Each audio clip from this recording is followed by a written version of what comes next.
সম্মানিত ভিউয়ার্স, আসসালামু আলাইকুম। আজকে কাতল মাছ শিকার চলছে। কাতল মাছ শিকার করছেন 20টি মাচায় 40টি ছিপ দিয়ে বিভিন্ন জায়গা থেকে আগত দক্ষ শিকারী ভাইয়েরা। দেখতে পারতেছেন একজন শিকারী ভাই একটি মাছ হিট করেছে, বিশাল সাইজের একটি কাতল মাছ। শিকারী ভাই এসেছেন শ্রীপুর শৌখিন মৎস্যজীবী সমবায় সমিতির পক্ষ থেকে। মাশাআল্লাহ, সারাদিন ওনারা ভালো মাছ হিট করেছেন। আজকে প্রায় বেশিরভাগ মাছ কাতল মাছ, সাইজগুলো মাশাআল্লাহ অনেক ভালো। 10 কেজি, 12 কেজি, 15 কেজি, 8 কেজি ওজনের কাতল মাছ ধরা পড়ছে। 1-2 কাটায় তিনি মাছ শিকার করে থাকেন। অভিজ্ঞতার সাথে মাছটিকে নিয়ন্ত্রণ করার চেষ্টা করতেছেন। ঠান্ডা মাথায় মাছটিকে নিয়ে খেলতেছেন, দীর্ঘ সময় মাছটিকে নিয়ন্ত্রণ করার চেষ্টা করতেছেন। আজকে সারাদিন প্রচুর পরিমাণে কাতল মাছ ধরা পড়েছে। মনে হচ্ছে কাতল মাছের জন্য আজকের দিনটা খুবই উপযোগী ছিল। সবাই কম বেশি ভালো কাতল মাছ হিট করেছেন।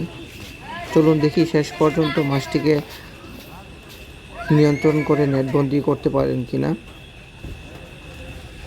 মাছটি কত কেজি হতে পারে কমেন্টে লিখতে অবশ্যই বলবেন না। মাছ ধরতে যারা পছন্দ করেন, মাছ শিকারে যাদের নেশা রয়েছে, তারা আসতে পারেন গাজীপুরের শ্রীপুরে আফসার মেম্বারের পুকুরে। এখানে বিশাল দানবীয় আকৃতির মাছ রয়েছে পুকুরে। রয়েছে কাতল, মৃগেল, রয়েছে ব্ল্যাক কার্প, মিনার কার্প, কার্প জাতীয় অনেক মাছ রয়েছে এই পুকুরে।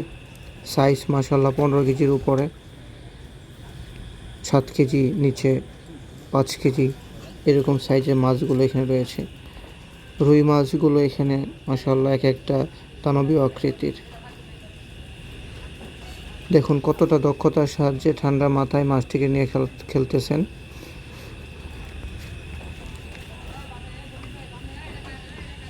ক্যাচিং করার সময়টি খুবই গুরুত্বপূর্ণ। একটু এদিক ওদিক হলে মাছটি ছুটে যাওয়ার সম্ভাবনা থাকে।